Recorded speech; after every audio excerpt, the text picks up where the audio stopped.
Good evening, everybody. Medvedev has done the impossible.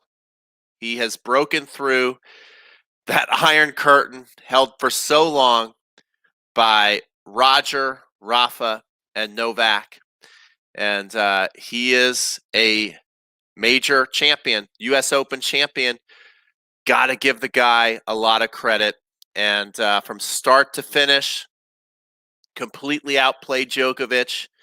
And as many of the commentators were saying, I heard Luke Jensen, I heard Patrick McEnroe, John McEnroe beating Djokovic at his own game, which is basically wearing you down, winning those long rallies, ripping out your heart, and just all over the court. All over the court. He did deserve it. And it was a stunning, amazing performance, and it's good to see people on. And it is a very interesting match because we know that Novak really, really wanted this, and you could see from the beginning, Medvedev played amazing tennis. He's a nightmare opponent, and he's even more of a nightmare opponent when you're a little nervous. And Djokovic, I say to say a little nervous is probably the biggest understatement ever, because he's playing for the history of the sport. It was one of the biggest matches ever in tennis. When you really think about everything was on the line. If he could have won today, he would have won the Grand Slam.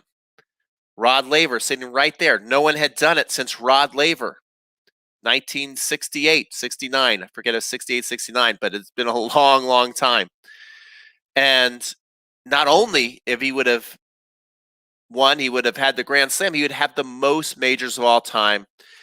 It would have not been a debate anymore. You would have to say and admit that Djokovic is the GOAT. But after tonight, if you're a Roger fan, you can let the debate continue. You can say, hey, my man Roger, he's got 20. Djokovic got 20. Rafa, he's got 20. So, whoever you like, you can make an argument for who's the GOAT.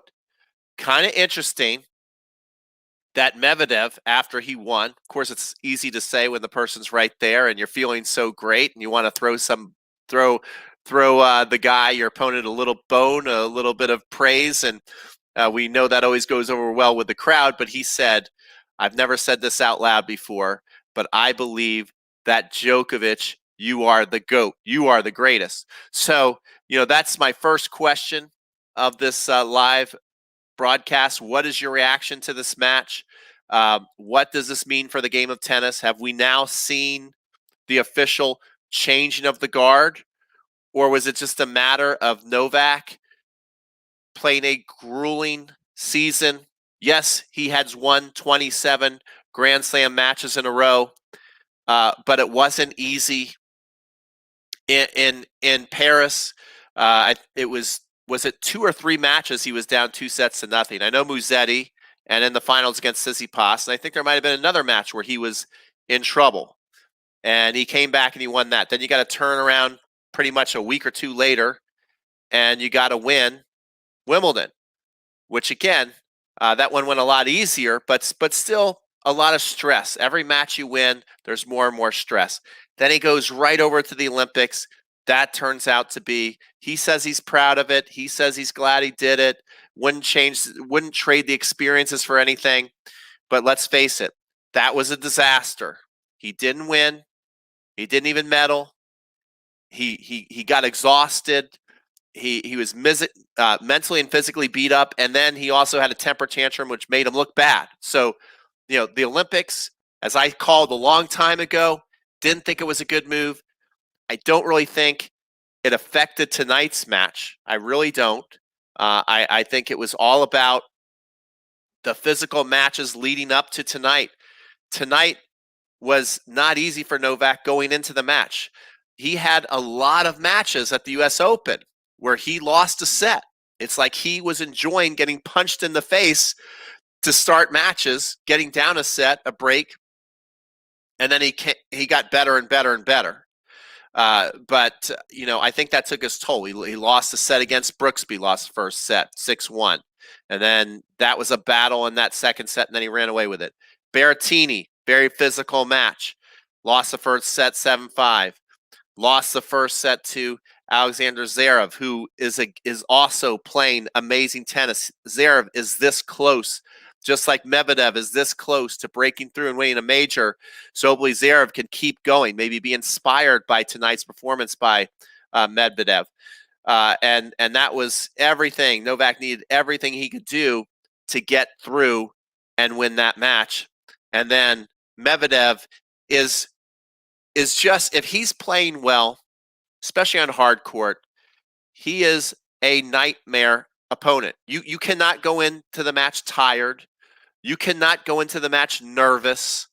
And that's exactly what happened tonight. He went in tired. He went in nervous, and Medvedev took it to him. It's amazing to watch Medvedev play because you just can't quite put your finger on how he does it. How is he taking those awkward flails at the ball, and he seems to never miss? Okay, there doesn't appear to be much margin on his shots, right? It looks very flat to me.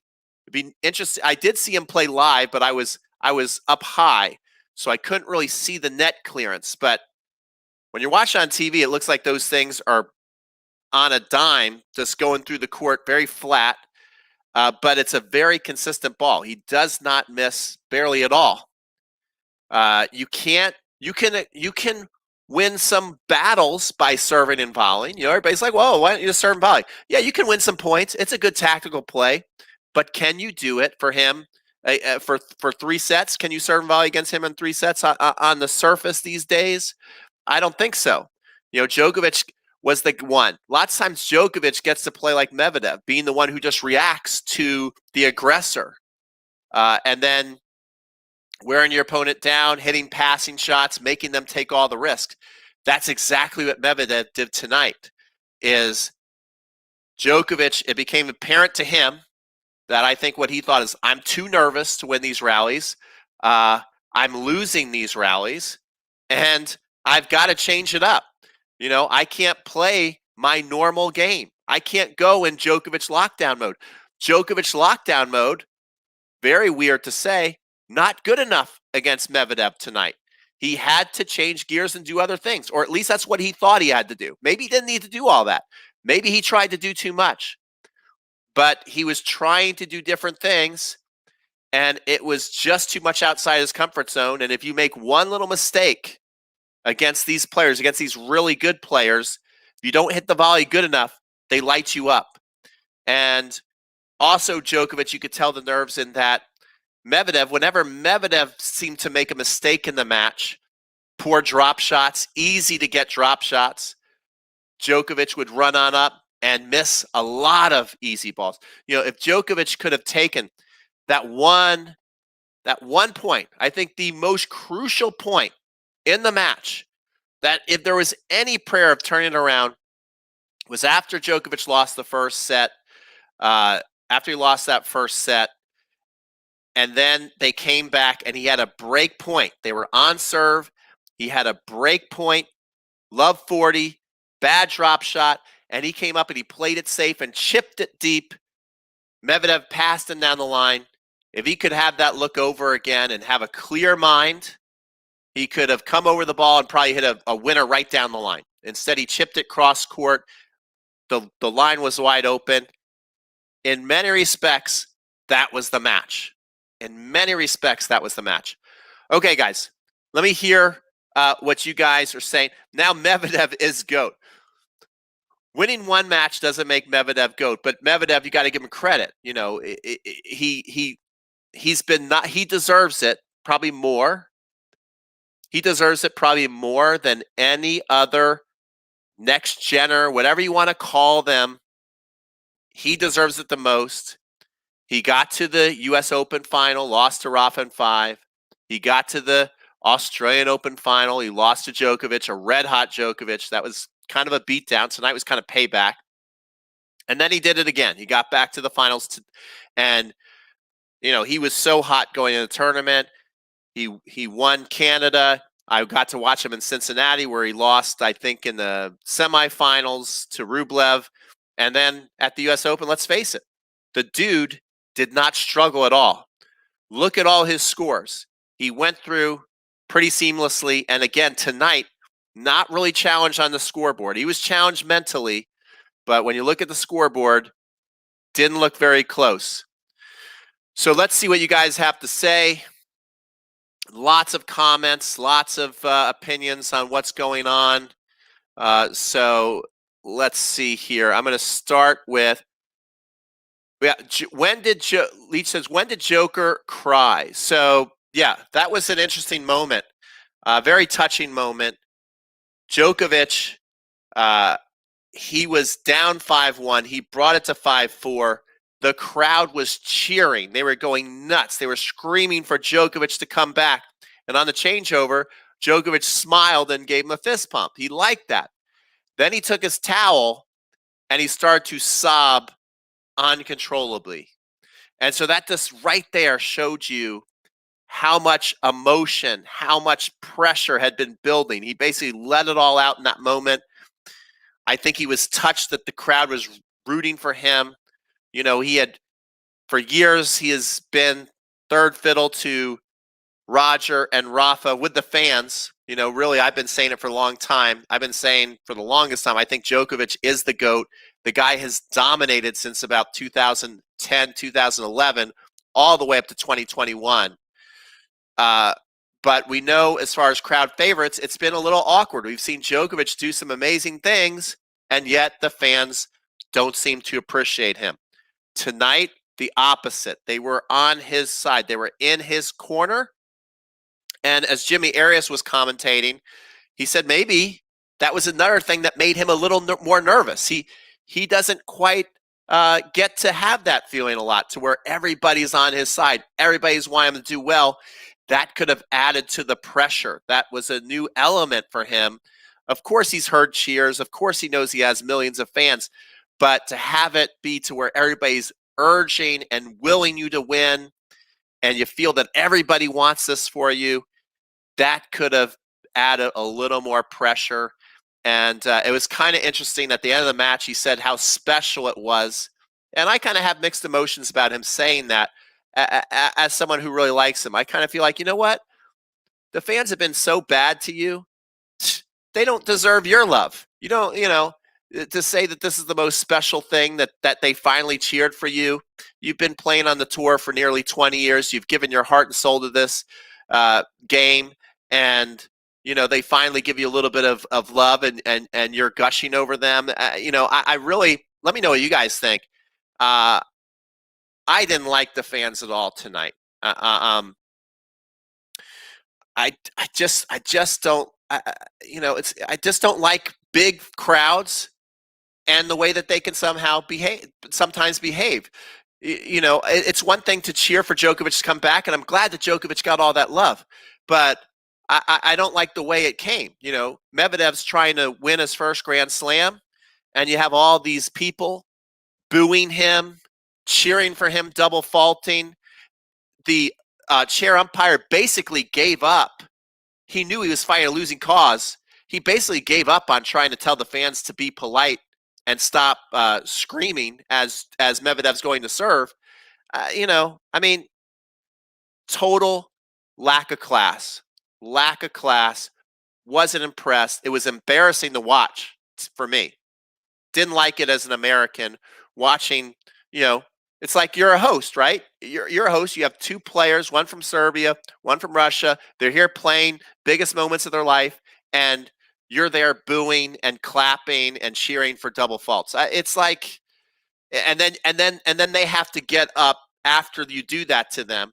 I mean, after all Djokovic has been through with the fans, and then the way they treated Medvedev, then you have to basically kowtow to them and say, "Oh, thank you. I love you guys so much." There's a part of me, kind of like Medvedev a couple years ago, where it's like, "Hey, you guys, I won because of you guys, were so bad to me. You motivate me." Like, I don't know. I really don't think the fans sometimes deserve to be gushed over with the way that they behave. I was not impressed. Didn't like it. embarrassed watching it as an American, and felt bad for the players. I felt bad, especially for Medvedev, even though I was cheering for Djokovic. I wanted him to win. Okay, Bashkar says you are right. Joker was not at his best this time. Yeah, he wasn't at his best, and it's hard to be at your best when you're going for so much. He came of age today. I guess we're saying Medvedev. His cross-court backhand on the run is best in the game. Yeah, it's amazing what Medvedev can do on the run and how hard he can hit the ball and how he doesn't appear to be on balance, but somehow he must always be on perfect balance. I mean, like he's very confusing to watch, very unorthodox, but yet he seems to do everything perfectly when you think about it. Like the serve doesn't look amazing, but then when you look at the serve, you're like, damn, that serve's huge. Definitely faster than Djokovic's serve, and Djokovic's serve is pretty good. So the serve department tonight, Medvedev certainly won that. He got a lot more free points, a lot more easy returns off the serve. The forehand, again, totally awkward to watch, doesn't miss. And then when he wants to, he fires the shot down the line. He hits inside out winners. He can be stretched out wide and just crush it back. He's very skillful on the run when he's running down drop shots. And I mean, it's amazing. His backhand is money. Like that backhand, he doesn't miss it. And then when he wants to rope it down the line, I don't know if anybody does it better than him at the moment. So Medvedev, as funky as he is to watch play, when you really analyze what's going on, you're like, this dude is scary. Like, especially in the way the game is set up today, how do you beat him when he's on? I mean, where is there to go? It's kind of the same thing that you feel about Djokovic when he's on. Like, where can you go? He doesn't miss. Well, Medvedev takes that to a new level. He's taller, longer, hits the serve bigger, appears to, because of his length, get to more balls because not only is his height helping him, his height doesn't hurt him. He seems to be like a world-class sprinter out there, which a lot of very tall people, they struggle to change directions, to run forward, get to drop shots, go side to side. I mean, this is, a guy his size, you usually don't see do that. And it's kind of weird because as you're watching it, you're going, he doesn't look like a great athlete. Medvedev doesn't look like he's put together like a great athlete. But as you're watching it and you're seeing all the skills and all the things he can do, you realize this guy is a great athlete. Like when you're seeing everything he does, you're like, this dude's a phenomenal athlete. The power, the consistency, the speed, the decision making. Scary, freakish athlete, even though he doesn't look like one just looking at him. He looks very awkward. Speaking of awkward, was that not, I need you guys to comment on this. Was that not the most awkward celebration? I mean, that's typical Medvedev. Like, it was so weird to watch Medvedev flop on the ground and then like stick his tongue out at the camera. But then you're like, well, what else would you expect Medvedev to do? It was like the most typical, appropriate Medvedev celebration, something you wouldn't expect, something that looked totally awkward, something that no one else understands, but he somehow decided that he was going to flop on his biggest moment ever, right? I mean, Borg goes down to his knees and does a celebration. So many classic moments of people winning matches and their cool celebrations. This dude, his biggest moment of his life, he flops on the ground. I mean, who is this guy? And then he kind of tried to clarify it in the celebration speech. Let me know what you think. He's like, only legends understand my celebration. I did an L2 right or something like that. I don't even know what he meant. I don't even know. All right. And it wasn't, Ali says it wasn't just a loss, it was 4 straight sets. Greatest defender of all time. Yeah, I mean, are we talking about Djokovic or Medvedev? He might, that's one thing too that I kind of want to talk about. Gosh, you guys, so many great comments. There's a famous stats person, Craig O'Shaughnessy. I have respect for him, but he bases a lot of his teaching philosophy. I mean, he gets all the stats, so he knows. But he bases a lot of his philosophy on serve +1. That the average the average rally on tour is 4 balls or less, and that a lot of times who's winning those 5-shot to 8-shot rallies or 8-shot to 12-shot rallies, they're not the ones winning the match, and that it's not that important in the grand scheme of things. Well, I'm sorry. I mean, I might be crazy here, but if you look at the way tennis is trending, the people who win all the damn time don't miss. They're frickin' walls. They don't push. They hit winners. They do a lot of serve +1ing, okay? But, I mean, when you play Medvedev, are you scared of his serve +1? When you play Djokovic, are you so frightened of, oh my gosh, I'm going to lose this match because of his serve +1 skills?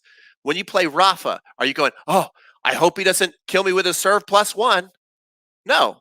What you're thinking is, these dudes don't miss. These guys show up every point. These guys get to every single ball. There's nowhere to go. The court seems like it's covered like a blanket. And so you got to get desperate. And you got to do things out of your comfort zone that you don't want to do. That is where the game is trending. I mean, Federer, if you're going serve +1, I think Roger Federer, right? Serve +1 shot, good night, it's over. But what's been winning on the tour, especially on the men's tour, it's not serve +1 at all. Yes, there's lots of serve +1 points. I'm not, so don't think that I'm saying, hey, it's not important. But even if a Medvedev were to lose, if you were to go, oh, well, hey, Medvedev, but he didn't tonight. They actually said 8 to 12 rallies. Medvedev had won like 16 points to 7. I think that was an important stat tonight. But even if he were to lose those sometimes, even if maybe somebody got him in that, maybe 10-9 or something like that, it's the idea that you're playing these opponents, these machines that don't miss, that make you do dumb crap. And that's exactly what Medvedev did to Djokovic tonight. That's usually what Djokovic does to his opponents. That's how Djokovic wins. Yes, Djokovic can hit winners. Of course. I'm not saying Djokovic has no offense. I'm not saying Djokovic can't serve and volley. He served and volleyed tonight. He can hit a serve +1 play. He can hit aces. But what scares you about Djokovic is you're like, he goes in lockdown mode. He doesn't miss. I can't hit anywhere, and he's not there. Medvedev took that to a whole nother level tonight. So, how important, I don't think the game is trending, and the more you see this win, unless they're going to start speeding up the court surface to combat this, the more you see this happen, more and more players are going to stand way back, and they're going to become more and more machine-like to where they're going to know, okay, I've got to get every ball. I've got to run for every ball. I got to figure out a way to not only get it back, but get it back with some interest, and I got to make the court seem small. That's how you win today. You can't win. You can't win with serve +1. You can't win a Grand Slam title with serve +1. You need to be good at it. You need to be part of your game, but you can't go for 2 weeks and say, I'm the best serve +1 player in the world, so I'm going to win the tournament. That's out. I'm sorry. You can tell me if I'm right or wrong. I believe that is out the window when you watch these guys. Djokovic seemed to be mentally and physically exhausted. How much of a mental toll will this loss take the Olympics? I mean, I think the Olympics might have had a little bit. I wasn't a fan. I think it would have been better for Djokovic to win Wimbledon, enjoy that time, get a little rest, and then come back for the Western Southern Open. I think that's the best way to prepare for the U.S. Open. With all that being said, he got to New York early. He felt good. He looked great in practice. He had an awesome U.S. Open. I mean, losing in the finals, getting to winning 3 majors and losing in the finals at the last one, that's a major accomplishment. That's not a failure. Okay? Novak, the bar's so high, but Novak by far has had the best. No one's even come close to the year he's had. Like, this is one of the best years in the history of tennis. Just because he didn't win the Grand Slam tonight doesn't mean that he didn't have an amazing year. I mean, nearly a perfect year he's had. So, can you say after tonight, oh, Novak's not the greatest now because he didn't win tonight, he didn't win the Grand Slam? I still think this is one more accomplishment. I still think Novak is the greatest. I think he's going to get one more major, if not more. But you never know. You never know. I have an interesting text I want to read to you guys. I'm going to read some more comments here. Medvedev was ready to battle for 5 sets. I mean, that was one thing. They both had a couple of nice lines. Djokovic said before the match that he's going to throw everything he had at it. He's going to put everything that he's got into this final. I think that mindset of all or nothing actually hurt Novak, that he put too much pressure on himself. Medvedev, on the other hand, said, you know what? I looked at what I did in Australia. I tried my best, but when I really analyzed the match, I didn't leave it all on the table. So his exact quote was, tomorrow, I'm going to turn up the heat. I'm going to turn up the heat. And that's exactly what he did. It got hot. It got hot out there. Hard to win points. I remember you saying he can win all 4 this year's. You came very close. That's right. I did say after Novak won the Australian Open, I did say he can win all 4. He was very, very close.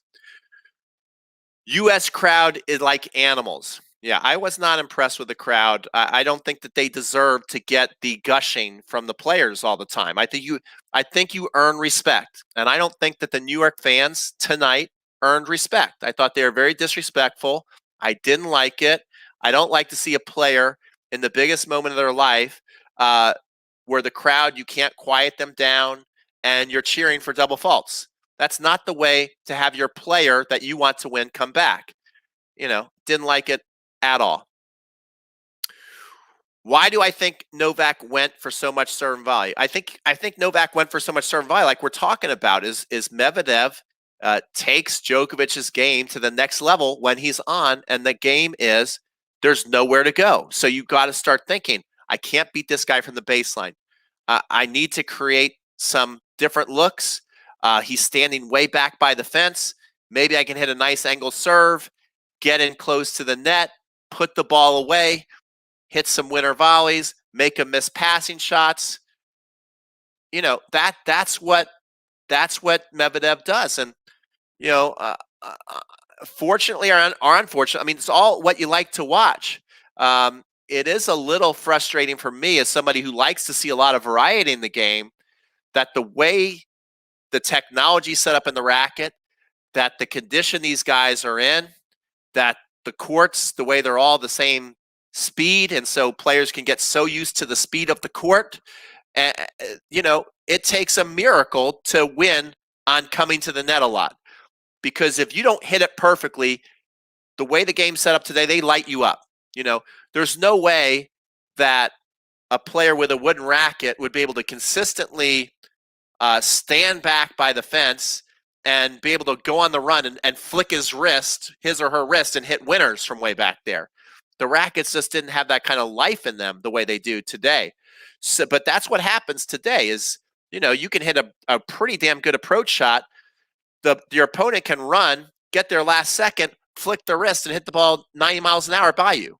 So it makes coming to the net consistently very discouraging.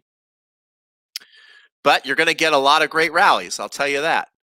How much mental toll does this loss take? The Olympics? Okay, so I want to read this. I teach tennis with a guy named Garrett, and Garrett, I got to give him credit. He said that Medvedev was going to win. He called it a couple days ago, and he even said that Medvedev, not that Medvedev, that Djokovic is done, that he's done winning majors. I thought, well, there's no way, even if he doesn't win tonight, Djokovic is not done winning majors. But he does have a good point.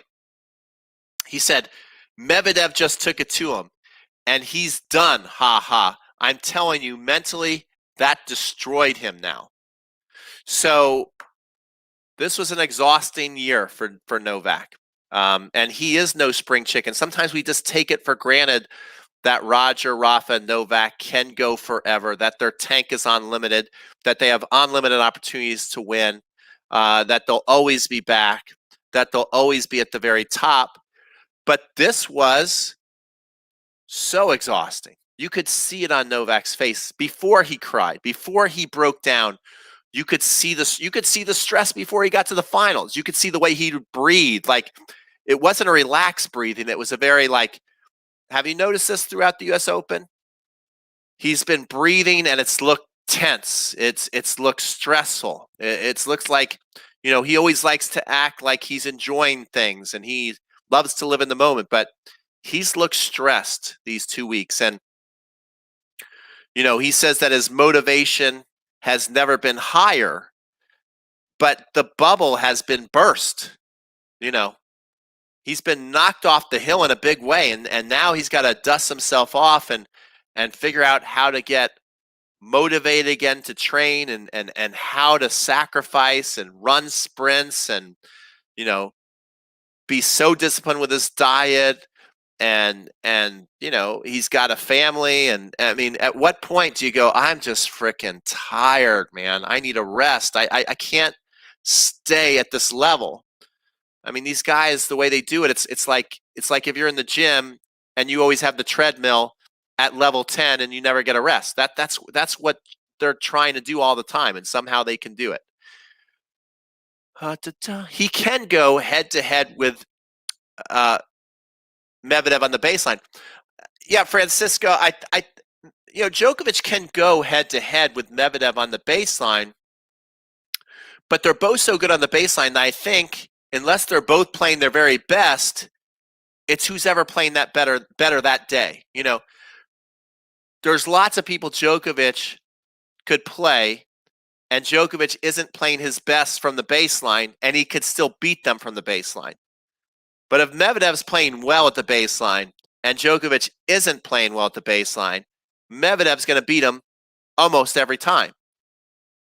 And just like we saw at the Australian Open, if Djokovic is playing very well at the baseline and Medvedev isn't playing great at the baseline, Djokovic is going to beat him every time.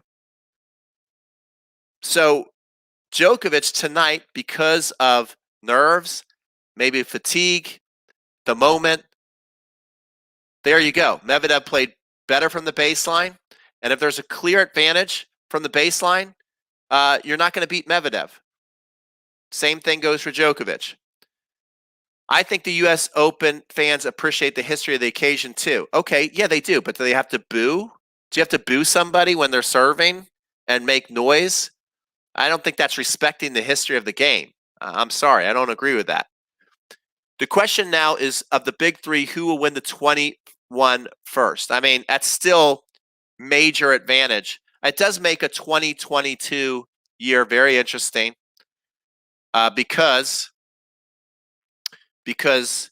Rafa, is he going to come back? He's got a serious foot injury. Is he going to come back and be ready on the clay again, and he could get 21 first? Will Djokovic recover mentally and physically, get his mojo back, get his motivation back? Australia, he's almost unbeatable in Australia, so he could turn right around in Australia and win. Or has Novak, by finally losing, and taking the mystique down a little bit of the big three, to where Zverev's going, damn, I almost got Novak. Tsitsipas can look at the French Open and go, I almost got Novak, right? Medvedev did get Novak. So they can start to go, maybe now it's our turn. Maybe they're not unbeatable now.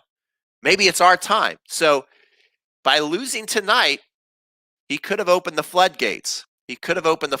But normally you go to Australia, you can almost pencil Novak in for that, and that would be 21. Can Rafa catch him and tie him with 21, or maybe go ahead with 21 at the French Open? Is Roger even ever going to play again? The guy is 40 years old. He's having to go through another knee surgery. I think it's a long shot. I think it's the ultimate Cinderella story if Roger steps on the court and even can get to a quarters or a semifinals of a major. I really don't think you can expect him to win Wimbledon again, which would probably be his only chance. So I think the advantage is still big time in Novak's favor to go ahead of everybody. And, that's it. I mean, Novak, if he can recover mentally and physically from this and just look back and go, damn, what a year I had, let's keep it rolling, he can easily go on and collect another 3, 4, 5. All right, let's see what else you guys are saying out there. Crowd was classless. Thought Novak was Federer possibly. Haha. Yeah, but I mean, they shouldn't cheer against when Federer's playing. They shouldn't do that to Federer's opponent either. It just should not be done. It should not be done. New York has no class. Americans probably hate Russia. Maybe. I don't. I love Djokovic.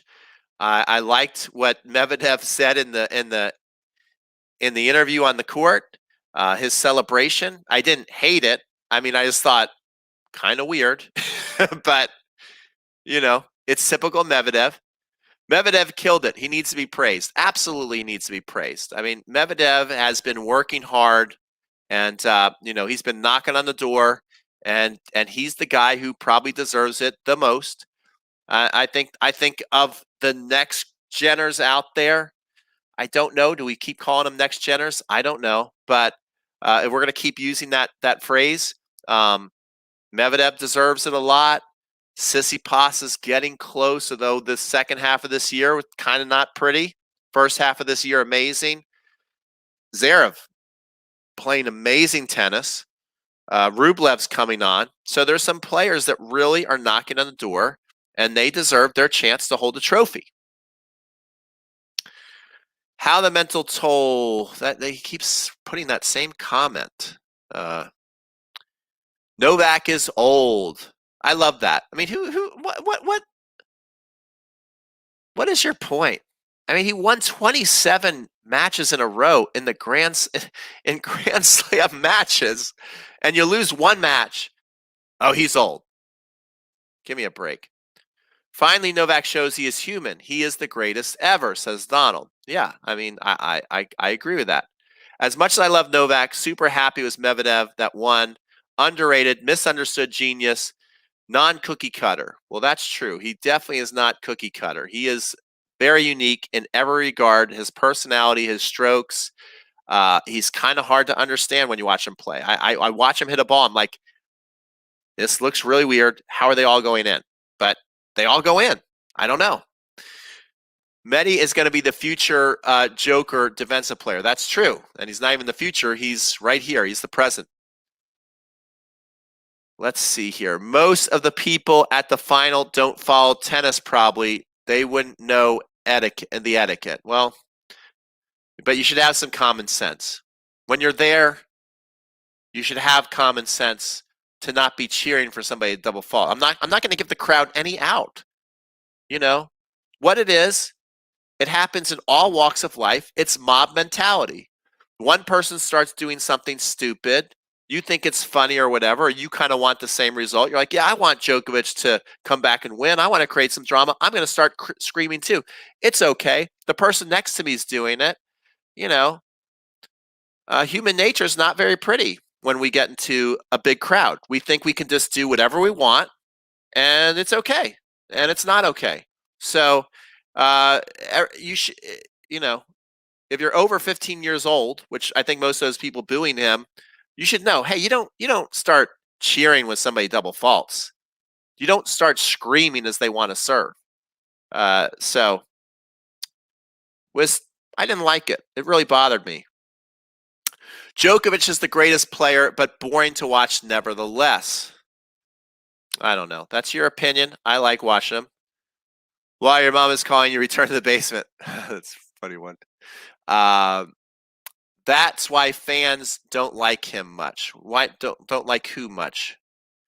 It was similar to Safin wiping out an old Sampras at the U.S. Open. Yes, and that Sampras match is a good one because I thought that that was going to be the changing of the guard, that Marat Safin was going to be the future. I think he just kind of liked to party too much and didn't really like to focus. Definitely achieved a lot more in the game than Kyrgios, but I think he kind of had a Kyrgios type personality, didn't want to work as hard, knew he was super talented. So that wasn't the change in the guard, and Sampras actually won some more majors after that. But it certainly looked like that might have been the end. So, yeah, very interesting. Let's see here. I'm glad he didn't get injured with that celebration. Yes, the celebration, very weird. Vegan Mexicano says totally weird. Medvedev is a genius with the crowd. Yeah, I mean, it's interesting because Medvedev is interesting because it's like he's awkward, but then he is likable too. And it was very smart of him, I think, after the match to acknowledge Novak and say, "I'm sorry for winning, and I think you're the GOAT." I mean, he has a way of pulling the crowd in, pushing the crowd away, doing something quirky where you're like, who is this guy? Like, I watched him play Rublev in Cincinnati, and he ran into the camera, and then he made sure the cameraman was okay. He's like, "Are you okay?" And he gave him a little fist bump. And then the umpire got out of his chair to come talk to him, and then Medvedev turned around and kicked the camera. Like, that's typical Medvedev. You're like, he's just gonna do stuff that you just don't know what to think, and sometimes it comes off awkward. But I'll take different personalities. Ultimately, I think Medvedev is going to be pretty good for the game, and totally deserved to win tonight. So yeah, so congrats to him. Meant that Djokovic can't go head to head. Sorry, my bad. All right, guys, any final thoughts before we tune out tonight? I guess my questions are is losing tonight not make Djokovic the greatest? Because he lost tonight, does the debate continue that, if you like Federer, you can say Federer's the greatest. If you like Rafa, you can say Rafa's the greatest. If you like Novak, you can say Novak's the greatest. I guess so. They all have 20. Whereas Novak, even though he lost tonight, he won 3 of the majors this year, lost in the finals. Is he the GOAT? Will he be the GOAT? Will he win 21, 22, 23? Or is this match going to devastate him mentally and be tough for him to bounce back? And will it open up the floodgates of the young guns figuring out a way to hold the trophy after 2 weeks at majors? That could be. This could be the start of the next big thing. So let me know what you guys think. The U.S. Open this year proved that it's going to be harder and harder to win for Djokovic to win more slams without Federer and Nadal's help. Yeah, I mean, you might be right. It was a tough road. It was a tough road. Djokovic didn't have many easy matches to the finals. Would be great for the sport to see Brooksby rise out and take down Medvedev. Yeah, I mean, Brooksby's a fun player to watch. I think he's got a lot of potential. But when you watch Medvedev play, it's another level than Brooksby's at. Brooksy's got some work to do, a lot of work to do to get to Medvedev's level. And that's not a bash on Brooksby. He's a great player, but he's not near at Medvedev's level right now. Roger is the ultimate GOAT, says Bashkar. Yes, so Bashkar is happy. His argument of Roger being the GOAT is saved. So yeah. Your co-coach is completely wrong in Novak will not win another slam. He will win another slam, says Jason Lane. Why didn't Novak use the same strategy that worked at the Australian Open? Well, he didn't use the same strategy that worked at the Australian Open because he wasn't as nervous, number one. Medvedev was playing much better tonight, number two.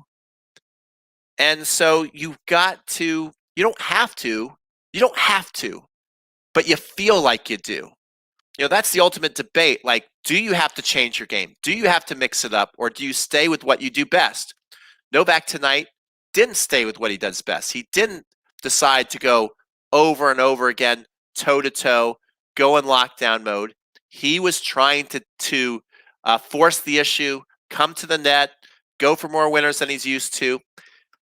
Did he need to do that?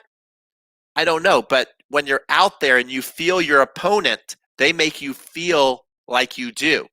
Okay, so no matter what you're seeing on TV, I've been in these situations a lot to where you're out there and you feel like you need to do something different. Otherwise, you're not going to win because your opponent makes you feel that way. And that's what Medvedev did tonight to Djokovic. Let's see here. We should dump greatest and go with favorite. Yeah, maybe. Nice to see you, Tanya. 99.99. You're right. I don't know what that means. When Kyrgios was finally saying Novak will win 24-25, I figured it's probably not going to happen. Kyrgios is wrong, is 100% wrong all the time. That's a pretty funny line. Thanks, said Floodland 99.99. What's done is done. Let's see. Will Novak stay at #1 at the end of the year? I think he will stay at #1 till the end of the year. I can't imagine anybody take over #1, right? Will they? Brooksby needs a frickin' serve, says Tanya. I totally agree. The GOAT and still the only man to win the Grand Slam. The legend, the Rocket, Rod Laver. Is Rod Laver the GOAT? Is Rod Laver the GOAT? Is he the GOAT? He's got his own Laver Cup. He's got Laver Stadium. He's won the Grand Slam 2 times. But did he play a deeper field? Did he really play a deepest field as these guys are playing? I don't know about that. Okay, guys, everybody have a great night. Like up this video on your way out for me, please, please, please. Subscribe if you liked what you saw tonight. And we'll see you guys on the next live stream.